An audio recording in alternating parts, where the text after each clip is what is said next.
الحمد للہ رب العالمین والصلاة والسلام علی سید الانبیاء والمرسلین اما بعد فاعوذ باللہ من الشیطان الرجیم بسم اللہ الرحمن الرحیم۔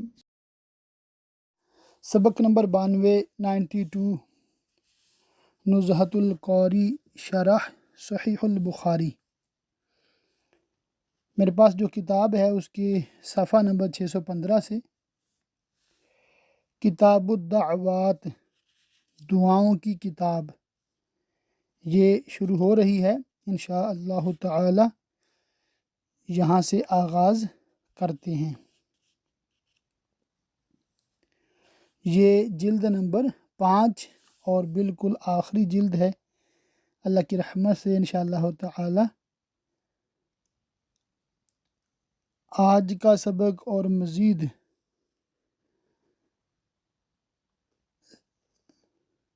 6 سبق مل کر یہ کتاب مکمل ہو جائے گی، اور آخری 2 اسباق انشاءاللہ تعالی پہلی جلد کے شروع میں جو سیدنا امام بخاری علیہ رحمہ کا تعارف ہے اور اصول حدیث کے حوالے سے باتیں ہیں، وہ انشاءاللہ تعالی گوش گزار کی جائیں گی۔ دعوت کی جمع ہے، جو مصدر ہے اس کے معنی سوال کرنے کی ہیں۔ دعا ان میں الف زائد ہے، اس کا لام کلمہ واو تھا، اس کو حمزہ سے بدل دیا، اس کے معنی پکارنے کے بھی ہیں۔ پھر قرآن پاک کی آیت ہے اور مزید اس میں توضیح کی گئی ہے۔ ترجمہ: مجھ سے دعا کرو میں قبول کروں گا، بے شک وہ جو میری عبادت سے اونچے کھینچتے ہیں ان قریب جہنم میں جائیں گے ذلیل ہو کر۔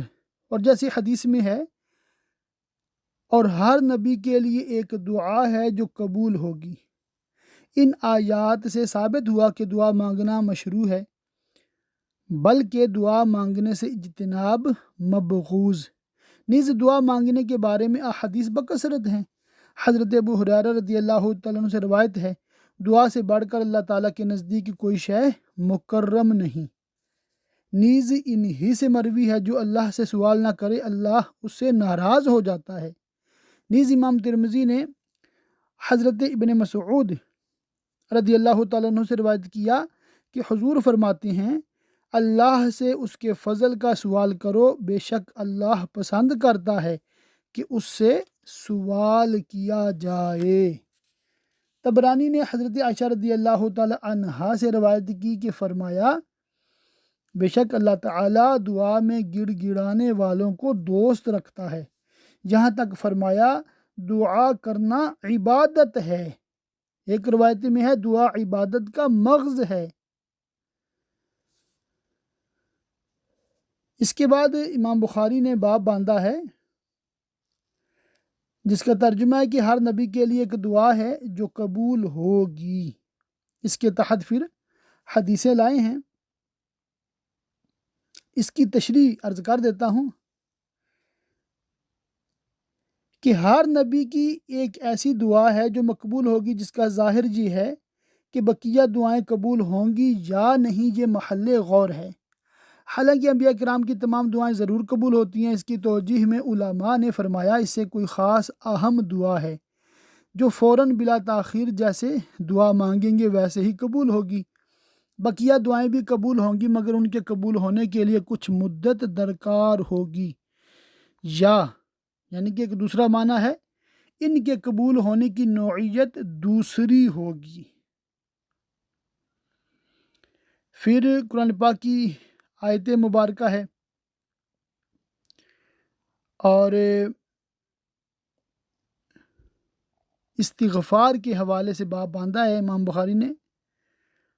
اس کی توضیح میں لکھا ہے کہ اس آیت سے استغفار کی 3 فضیلتیں ظاہر ہوئیں کہ جب ہم استغفر اللہ پڑھتے ہیں، اللہ تعالیٰ سے مغفرت طلب کرتے ہیں، تو کیا فائدے ہوتے ہیں۔ نمبر 1، اگر بارش بند ہو تو بارش ہوگی، نمبر 2، مال اور اولاد میں برکت ہوگی۔ نمبر 3، زراعت عمدہ ہوگی۔ حدیث نمبر 2697 ہے، حضرت ابو ہریرہ رضی اللہ تعالیٰ عنہ نے کہا، میں نے رسول اللہ صلی اللہ تعالیٰ علیہ وآلہ وسلم کو فرماتے ہوئے سنا کہ بخدا میں اللہ سے استغفار اور توبہ کرتا ہوں روزانہ 70 مرتبہ سے بھی زیادہ۔ اس کی شرح سن لیجئے انشاءاللہ تعالیٰ، اور کئی روایتوں کی آپ کو سمجھ آ جائے گی۔ اس پر امت کا اجماع ہے کہ انبیاء کرام خصوصاً سید الانبیاء صلی اللہ تعالی علیہ وسلم گناہوں سے معصوم ہیں۔ پھر استغفار اور توبہ کے کیا معنی؟ علماء نے اس کی مختلف توجیہیں کی ہیں۔ ایک یہ کہ تواضعاً استغفار فرماتے تھے، دوسرے یہ کہ امت کی تعلیم کے لیے استغفار فرماتے تھے، تیسرے یہ کہ خلاف اولا سے، چوتھے یہ کہ حضور اقدس صلی اللہ تعالی علیہ وسلم ہر آن ترقی پر ہیں۔ ارشاد ہے وَلَلْآخِرَةُ خَيْرٌ لَكَ مِنَ الْأُولَى۔ جب اونچے درجے پر پہنچتے اور نیچے درجے پر نظر جاتی تو اس سے استغفار کرتے، جیسا کہ کہا گیا ہے حسنات الابراری سیئات المقربین۔ پانچویں یہ کہ امت کے لیے استغفار کرتے۔ اس حدیث میں یہ ہے کہ 70 بار سے زیادہ استغفار کرتا ہوں، ظاہر جی ہے کہ یہ مبالغہ کے لیے ہے، 70 کی تخصیص نہیں، یعنی ایسا نہیں ہے کہ 70 ہی بس، جیسا کہ حضرت ابو ہریرہ رضی اللہ تعالیٰ عنہ کی دوسری روایت ہے کہ فرمایا میں اللہ سے روزانہ 100 بار استغفار کرتا ہوں۔ 70 ہو یا 100، یہ عدد مقصود نہیں ہے، یہاں پر مقصد ہے بکثرت۔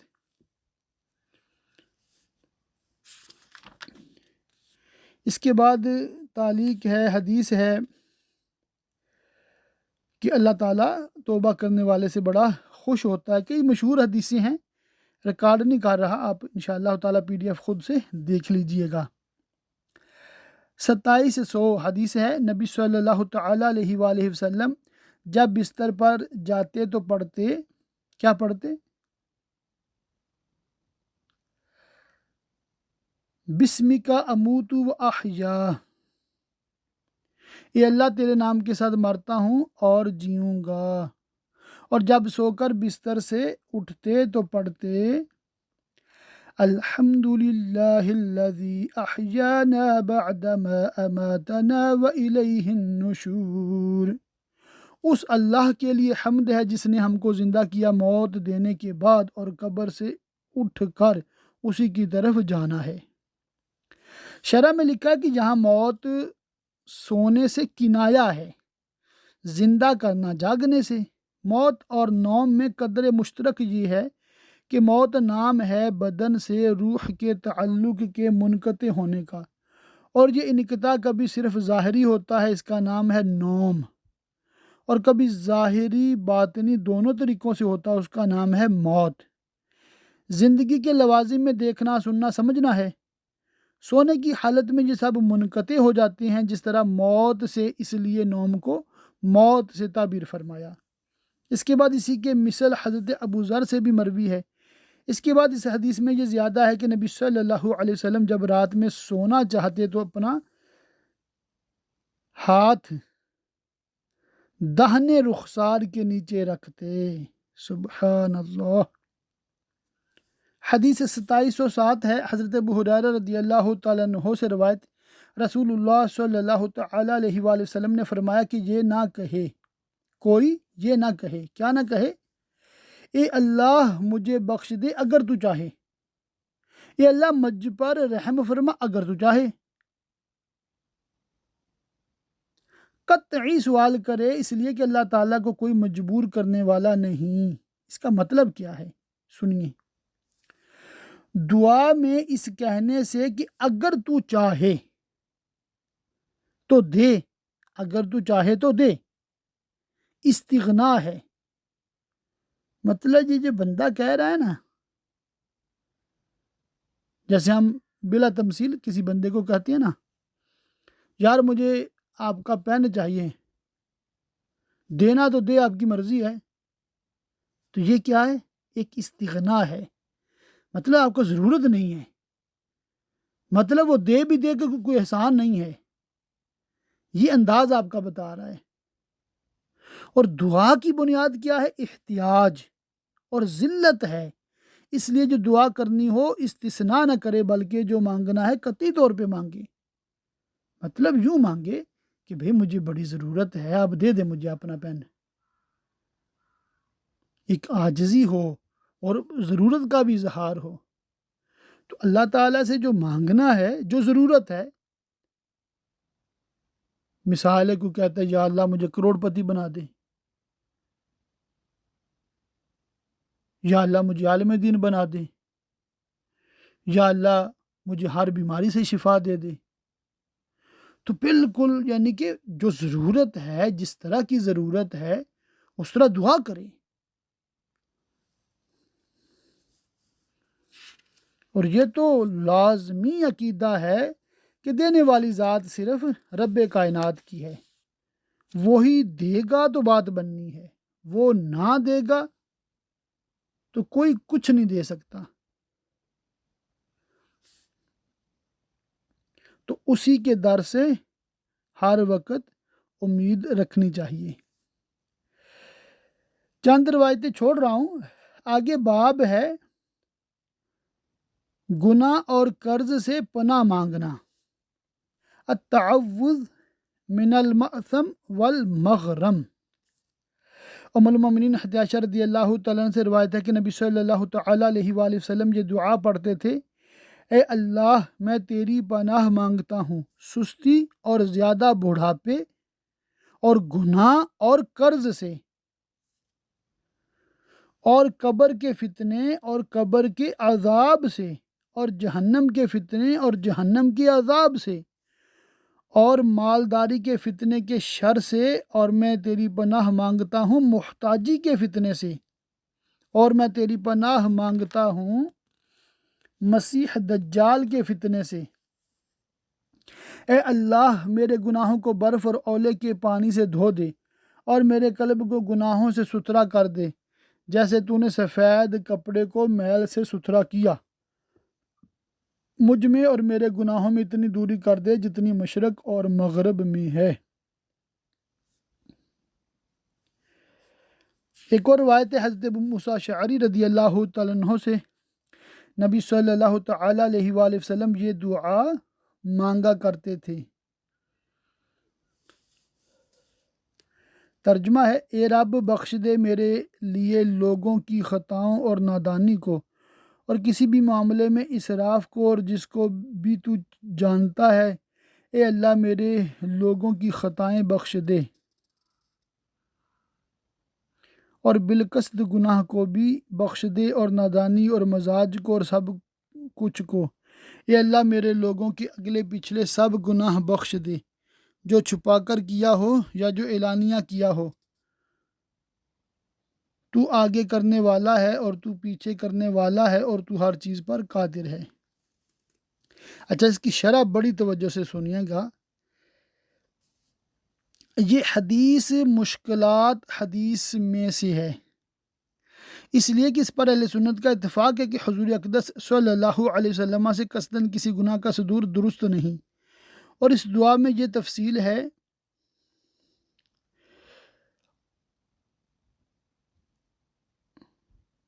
اللہم اغفر لی خطایا وعمدی، اس سے بظاہر متبادر ہوتا ہے، یہ سمجھ آتا ہے کہ حضور اقدس صلی اللہ علیہ وسلم سے قصداً گناہ کا صدور ہوا۔ امام قاضی عیاض نے شفا شریف میں اس کی بہت سی توجیحات کی ہیں، ان میں سے ایک یہ ہے کہ یہ دعا حضور اقدس صلی اللہ علیہ وسلم نے علی سبیل تواضع و خشوع تھی، اور ایک توجیح یہ ہے کہ امت کے لیے تعلیم ہے، اور ایک توجیح یہ بھی ہے اس سے مراد امت کے گناہ ہیں۔ تو اسی لیے مفتی صاحب نے ترجمہ میں لوگوں کا ذکر کیا ہے، حالانکہ عربی میں لوگوں کا ذکر نہیں ہے، نبی کریم نے اپنی طرف نسبت فرمائی تھی۔ اللہم اغفر لی خطایا وعمدی، مطلب یہ تھا کہ اللہ میری خطائیں بخش دے اور بالقصد گناہ کو بھی بخش دے۔ تو یہی فائدہ ہوتا ہے ایک سنی بریلوی عالم کی کتاب پڑھنے کا، کہ جو شرعی لحاظ سے، عقیدے کے لحاظ سے احتیاطیں ہوتی ہیں ان کے پیش نظر رہتی ہیں، اور اس حساب سے وہ قرآن و حدیث کا درست عین قرآن و سنت کے مطابق ترجمہ کرتے ہیں، صرف لفظی ترجمہ کر کے لوگوں کو اور خود کو گمراہ نہیں کرتے۔ اس کے بعد میزان حساب کتاب کے حوالے سے کچھ روایتیں، کچھ شرح ہے، مگر ہم نے یہ بہار شریعت حصہ اول میں اللہ کی رحمت سے پڑھا ہوا ہے کہ میزان کیا ہوگا، اس کی کیا کیفیت ہوگی، اس لیے اس کو دوبارہ میں ریکارڈ نہیں کر رہا۔ ایک روایت ہے، اس میں ذکر کی فضیلت اور اللہ کی رضا کے لیے بیٹھ کر جو اجتماع سنتوں بھرا کرتے ہیں، جس میں تلاوت قرآن، نعت خوانی، ذکر اذکار سب کچھ شامل ہے۔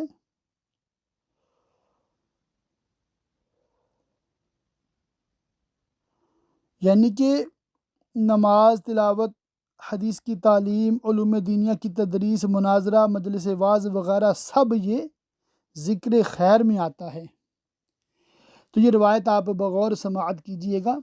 حضرت ابو ہریرہ رضی اللہ تعالیٰ عنہ سے روایت ہے کہ رسول اللہ صلی اللہ علیہ وسلم نے فرمایا، اللہ تعالیٰ کے کچھ فرشتے ہیں جو راستوں میں اہل ذکر کی تلاش میں گھومتے رہتے ہیں۔ جب کچھ لوگوں کو اللہ کا ذکر کرتے ہوئے پاتے ہیں تو دوسرے فرشتوں کو آواز دیتے ہیں، آؤ اپنی حاجت کی طرف۔ پھر فرشتے اہل ذکر کو اپنے بازوؤں سے ڈھک لیتے ہیں آسمان دنیا تک۔ پھر وہ اللہ تعالیٰ کی بارگاہ میں حاضر ہوتے ہیں تو ان کا رب فرشتوں سے پوچھتا ہے، حالانکہ وہ فرشتوں سے زیادہ جانتا ہے، میرے بندے کیا کہتے تھے؟ فرشتے عرض کریں گے، تیری تسبیح کرتے تھے اور تیری تکبیر کرتے تھے اور تیری حمد کرتے تھے اور تیری بزرگی بیان کرتے تھے۔ اللہ تعالیٰ پوچھے گا، کیا ان بندوں نے مجھے دیکھا ہے؟ تو عرض کریں گے نہیں، بخدا انہوں نے تجھے نہیں دیکھا۔ فرمائے گا، ان کا کیا حال ہوگا اگر وہ مجھے دیکھ لیں گے؟ فرشتے عرض کریں گے، اگر وہ تجھے دیکھ لیں گے تو اور زیادہ تیری عبادت کریں گے اور تیری بزرگی بیان کریں گے اور تیری تسبیح بیان کریں گے۔ اب اللہ تعالیٰ پوچھے گا، کیا مانگتے تھے؟ فرشتے کہیں گے، تجھ سے جنت مانگتے تھے۔ اللہ تعالیٰ دریافت فرمائے گا، کیا انہوں نے جنت کو دیکھا ہے؟ فرشتے عرض کریں گے، واللہ اے پروردگار، انہوں نے جنت کو نہیں دیکھا ہے۔ اللہ تعالیٰ فرمائے گا، اگر وہ لوگ جنت کو دیکھ لیں تو کیا حال ہوگا؟ فرشتے عرض کریں گے، اگر وہ لوگ جنت کو دیکھ لیں تو جنت کا ان کا شوق اور بڑھ جائے گا اور اس کی طلب زیادہ ہو جائے گی اور اس کی رغبت بڑھ جائے گی۔ اللہ تعالیٰ دریافت فرمائے گا، اور کس چیز سے پناہ مانگتے تھے؟ فرشتے عرض کریں گے، دوزخ سے۔ اللہ تعالیٰ دریافت فرمائے گا، کیا انہوں نے دوزخ کو دیکھا ہے؟ فرشتے عرض کریں گے، واللہ اے پروردگار، انہوں نے دوزخ کو نہیں دیکھا ہے۔ اللہ تعالیٰ فرمائے گا، اگر وہ لوگ دوزخ کو دیکھ لیں تو ان کا کیا حال ہوگا؟ فرشتے عرض کریں گے، اگر وہ لوگ دوزخ دیکھ لیں تو اس سے اور زیادہ بھاگیں گے اور اس سے اور زیادہ ڈریں گے۔ پھر اللہ تعالیٰ فرمائے گا، اے فرشتوں، میں تم کو گواہ بناتا ہوں، میں نے ان کو بخش دیا۔ ان فرشتوں میں سے ایک فرشتہ کہے گا، اے رب، ان میں ایک شخص تھا جو ان میں سے نہیں تھا، کسی اپنے کام کے لیے آیا تھا۔ اللہ تعالیٰ فرمائے گا، یہ آپس میں بیٹھنے والے ایسے ہیں کہ ان کے پاس بیٹھنے والا بھی محروم نہیں رہتا۔ سبحان اللہ۔ تو یہ ہے اللہ والوں کی سنگت، صحبت، مجلس میں بیٹھنے کی برکت، کہ ان کے پاس بیٹھنے والا بھی محروم نہیں رہتا۔ اور اللہ والے کون ہیں؟ ظاہر ہے جو اللہ کا ذکر کرتے ہیں، اللہ کی باتیں کرتے ہیں۔ اور ایک مثال اس کی دعوت اسلامی کا سنتوں برائے اجتماع بھی ہے۔ تو میں پہلے بھی چند بار آپ لوگوں سے درخواست کر چکا ہوں، اب بھی کر دیتا ہوں انشاءاللہ تعالی، کہ اسلامی بھائی جو ہیں، جو مرد حضرات ہیں، وہ ہر جمعرات کو اجتماع میں جایا کریں، اور جو خواتین ہیں، اسلامی بہنیں ہیں، وہ خواتین کے ہونے والے اتوار کو یا کسی بھی دن جو بھی ان کے علاقے میں اجتماع ہوتا ہے، جانے کی بھی کوشش کریں اور ساتھ کسی کو لے جانے کی بھی کوشش کریں۔ اس طرح انشاءاللہ تعالی بہت معاشرے میں نکھار آئے گا۔ آپ کی اکثریت مجھے اللہ کے فضل سے پتہ ہے کہ دعوت اسلامی سے کسی نہ کسی جہت سے وابستہ ہے، اور یہ دعوت اسلامی کی برکت سے ہی ذہن بنا ہے عالم کورس کا۔ تو اللہ تعالی ہم سب کو توفیق دے کہ اس کار خیر میں ضرور شرکت کیا کریں۔ آگے ہے کتاب الرقاق، رقت انگیز باتوں کا بیان۔ یہ بلا مبالغہ دعوت اسلامی کی جتنا میں اس طرح کی باتیں زیادہ ہوتی ہیں، انشاءاللہ تعالیٰ آپ سنیں گے تو اندازہ ہو جائے گا۔ حدیث ہے، حضرت ابن عباس رضی اللہ تعالیٰ عنہما سے روایت ہے، دو نعمتیں ایسی ہیں جن میں بہت سے لوگ خسارے میں رہتے ہیں، تندرستی اور فراغت رزق۔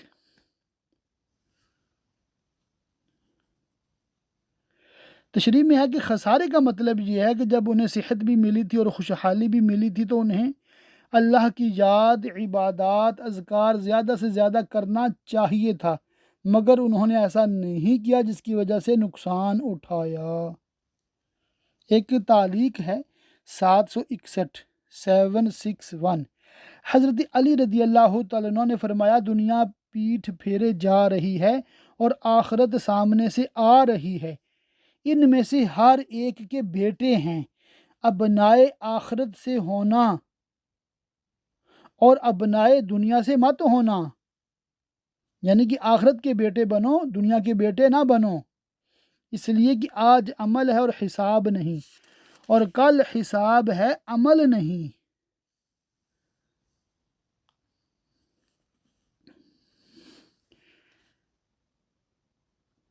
مزحزحہ کا ترجمہ لکھا ہے کہ اس سے دور کرنے والا۔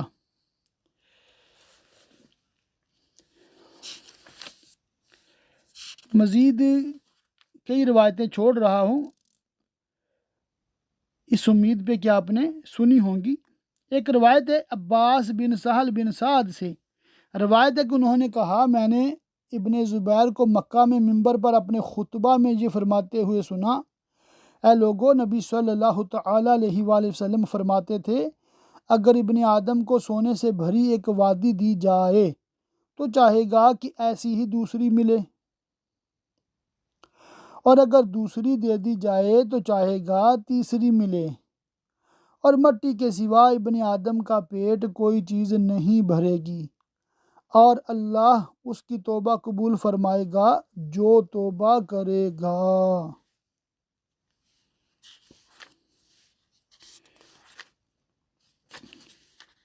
ایک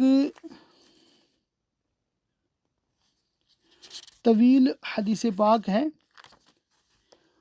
جو کہ ریکارڈ نہیں کروں گا، صرف ایک شعر سنا دیتا ہوں، انشاءاللہ تعالیٰ آپ کو ساری روایت یاد آ جائے گی۔ مجدد اعظم اعلیٰ حضرت قدس سرہ نے عرض کیا ہے، کیوں جناب ابو ہریرہ کیسا تھا وہ جام شیر جس سے 70 صاحبوں کا دودھ سے منہ پھر گیا۔ آیا یاد کہ ایک بار سیدنا ابو ہریرہ کو بڑی بھوک لگی تھی اور نبی پاک کی بارگاہ میں حاضر ہوئے تو نبی پاک نے فرمایا کہ دودھ کا پیالہ ہے، صحابہ صفہ کو بلاؤ، مفہوم عرض کر رہا ہوں۔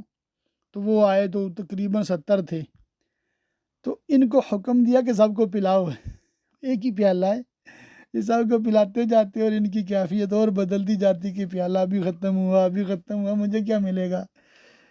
تو آخر میں انہوں نے پیا۔ اور بھی روایتیں اسی حوالے سے ہیں۔ تو آپ صلی اللہ علیہ وسلم نے فرمایا اور پیو، انہوں نے پیا، پھر فرمایا اور پیو، انہوں نے پھر پیا، حتیٰ کہ ان کا پیٹ بھر گیا، بالکل، یعنی کہ انہوں نے معذرت کر لی کہ مزید نہیں پی سکتا۔ تو یہ مطلب اس حدیث پاک میں ذکر ہے۔ ایک روایت نمبر 2742 سے حضرت ابو ہریرہ رضی اللہ تعالیٰ عنہ سے روایت ہے، رسول اللہ صلی اللہ علیہ وسلم نے فرمایا، تم میں سے کسی کو اس کا عمل ہرگز نجات نہیں دے گا۔ لوگوں نے عرض کیا، اور نہ آپ کو یا رسول اللہ؟ فرمایا، اور نہ مجھے، مگر یہ کہ اللہ تعالیٰ اپنی رحمت سے مجھے ڈھانپ لے۔ ٹھیک سے رہو اور معتدل رہو، صبح و شام چلو اور کچھ رات کے اگلے حصے میں میانہ روی اختیار کرو، میانہ روی اختیار کرو، منزل تک پہنچ جاؤ گے۔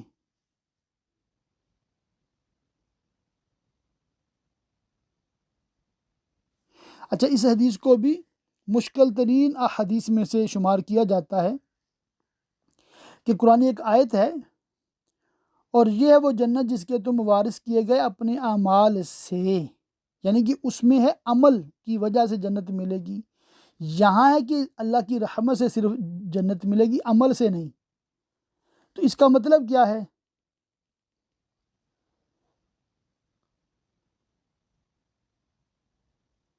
مفتی صاحب فرماتے ہیں کہ اس خادم کی سمجھ میں یہ آتا ہے کہ بشرط ایمان عمل کی جزا جنت ہے، مگر اس وقت جب کہ وہ قبول ہو، اور اعمال کا قبول ہونا اللہ کی مشیت پر ہے۔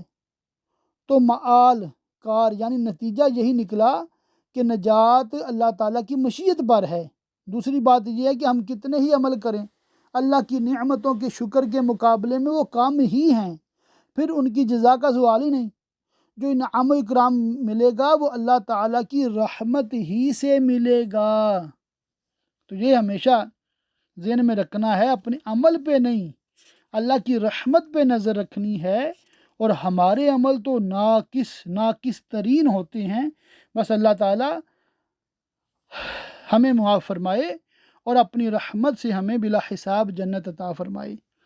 حدیث ہے 2754، حضرت انس رضی اللہ تعالیٰ عنہ نے فرمایا، تم لوگ کچھ کام کرتے ہو جو تمہاری نظروں میں بال سے زیادہ ہلکا ہے، اور ہم نبی صلی اللہ علیہ وسلم کے زمانے میں اس کو ہلاک کرنے والوں میں شمار کرتے تھے۔ شرح ہے یعنی تم لوگ کچھ گناہ صغیرہ کرتے ہو اور پرواہ نہیں کرتے، سوچتے ہو کہ اس سے کچھ نہیں بگڑے گا، حالانکہ عہد رسالت میں لوگ صغیرہ گناہوں کو بھی ہلاک کرنے والا جانتے تھے۔ اس کا حاصل یہ ہے کہ ہر گناہ کے ارتکاب سے بچنے کی پوری طرح سے کوشش کرنی چاہیے، نہیں معلوم کہ اللہ تعالیٰ کس پر مواخذہ کر دے۔ علاوہ ازیں صغیرہ پر اصرار اسے کبیرہ بنا دیتا ہے، اس لیے صغیرہ گناہوں سے بھی حسب استطاعت بچنے کی پوری کوشش لازم ہے۔ تواضع کا بیان ہے، باب التواضع۔ حضرت ابو ہریرہ رضی اللہ تعالیٰ عنہ سے روایت ہے، رسول اللہ صلی اللہ علیہ وسلم نے فرمایا، اللہ تعالیٰ نے ارشاد فرمایا، جو میرے کسی ولی سے دعوت رکھے گا تو میں اس کو لڑائی کا چیلنج دیتا ہوں، اور میرا بندہ جن چیزوں کے ذریعہ میری قربت چاہتا ہے ان میں سب سے زیادہ فرائض مجھے محبوب ہیں، اور نوافل کے ذریعہ بندہ میرے قریب ہوتا رہتا ہے یہاں تک کہ میں اس کو محبوب بنا لیتا ہوں، اور میں اس کا کان ہو جاتا ہوں جس سے وہ سنتا ہے، اور اس کی آنکھ ہو جاتا ہوں جس سے وہ دیکھتا ہے، اور اس کا ہاتھ ہو جاتا ہوں جس سے وہ پکڑتا ہے، اور اس کا پاؤں ہو جاتا ہوں جس سے وہ چلتا ہے۔ اگر وہ مجھ سے مانگے تو میں اس کو ضرور دوں گا، اور اگر وہ مجھ سے پناہ مانگے تو میں اسے ضرور پناہ دوں گا، اور میں کسی چیز میں تردد نہیں کرتا جس کو میں کرنا چاہتا ہوں، جتنا تردد کرتا ہوں مومن کی جان کے بارے میں۔ وہ موت کو ناپسند کرتا اور میں اس کے برائی میں پڑنے کو ناپسند کرتا ہوں۔ اس حدیث پاک کی کافی تفصیلی شرح مفتی صاحب نے لکھی ہے۔ ایک مسئلہ سمجھ لیں، یہ حدیث متشابہات میں سے ہے، اس پر اہل سنت کا اتفاق ہے کہ اللہ عز و جل جسم اور جسمانیت سے منزہ ہے۔ پھر حدیث کا کیا مطلب؟ اس کا تحقیقی جواب وہی ہے کہ حقیقی مراد کو اللہ عز و جل جانے اور اس کے رسول جانے، یہ ارشاد خدا ہے اور حق ہے، اور یہی ہمارا ایمان ہے۔ تاہم علماء نے اس کی مختلف توجیہیں کی ہیں۔ اول یہ کہ بندہ بالکلیہ میرے ساتھ مشغول ہے تو وہ اپنے کان سے صرف انہی باتوں کو سنتا ہے جو مجھے پسند ہیں، اور اپنی آنکھ سے صرف انہی چیزوں کو دیکھتا ہے جن کو دیکھنا مجھے پسند ہے، یوں ہی اپنے ہاتھ سے صرف انہی چیزوں کو لیتا ہے جن کی میں نے اجازت دی ہے۔ وہیں جاتا ہے جہاں جانے کو میں نے اس کے لیے روا رکھا ہے، اور زبان سے وہی نکالتا ہے جو حق ہے، اور وہی سوچتا ہے جو میری مرضی ہوتی ہے۔ ایک یہ مطلب ہے۔ دوسرا مطلب یہ ہے، میں اس کو اس کے تمام مقاصد عطا فرماتا ہوں، گویا وہ اپنے مقاصد کو اپنے جوارح یعنی اعضاء سے حاصل کر لیتا ہے۔ یہ توجیہ حدیث کے آخری حصہ میں ہے کہ اگر وہ مجھ سے مانگے تو میں ضرور دوں گا۔ تیسرا، اللہ تعالیٰ اس کی مدد فرماتا ہے، جیسے اس کی اعضاء اس کے کام میں لگے رہتے ہیں، یعنی کہ اس کے کان ہو جاتا ہوں، آنکھ ہو جاتا ہوں سے مراد کہ اللہ تعالیٰ اس کو قوت عطا فرماتا ہے، اور جس کی برکت سے اس کے سارے کام آسان ہو جاتے ہیں، اور یہ اللہ کے ولی کی شان یہاں پر یہ بیان کی گئی ہے۔ ایک روایت ہے،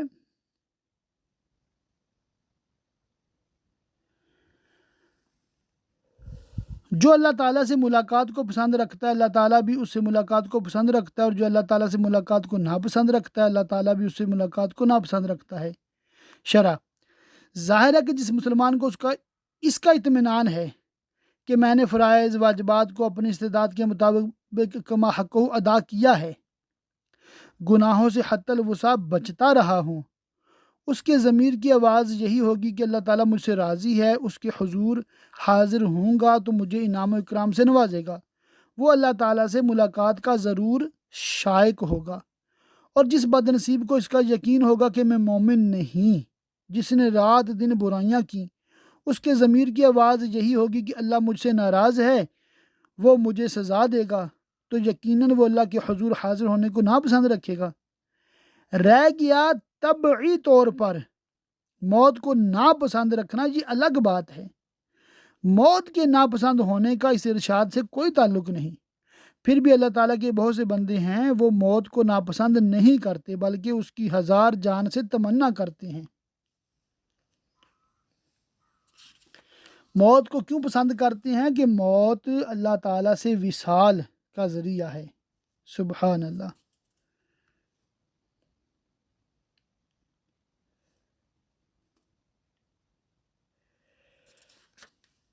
اور بھی کئی روایتیں ہیں جن کو میں ریکارڈ نہیں کر رہا اور آپ کو بتا بھی رہا ہوں۔ ایک روایت ہے 2770، حضرت ابو ہریرہ رضی اللہ تعالیٰ عنہ سے روایت ہے کہ نبی صلی اللہ علیہ وسلم نے فرمایا، لوگ قیامت کے دن 3 راستوں سے جمع کیے جائیں گے، رغبت رکھتے ہوئے اور ڈرتے ہوئے، اور 2 ایک اونٹ پر، اور 3 ایک اونٹ پر، اور 4 ایک اونٹ پر، اور 10 ایک اونٹ پر، اور بقیہ کو آگ جمع کرے گی جو ان کے ساتھ کیلولہ کے وقت رہے گی، اور جہاں رات گزاریں گے وہاں رہے گی، اور جہاں صبح کریں گے وہاں رہے گی، اور جہاں شام کریں گے وہاں رہے گی۔ تو حشر کے حوالے سے یہاں پر بیان کیا جا رہا ہے کہ کس طرح لوگ حشر میں جمع ہوں گے۔ تو ایک حدیث پاک ہے جس میں آدم علیہ السلام کو حکم ہوگا کہ اپنی اولاد میں سے 100 میں سے 99 کو جہنم میں لے جاؤ۔ تو اس پہ صحابہ کرام نے عرض کیا کہ پھر تو بڑا مشکل ہے۔ نبی پاک نے فرمایا کہ جو کفار ہیں ان کی تعداد بہت زیادہ ہے اور ہماری تعداد بہت کم ہے۔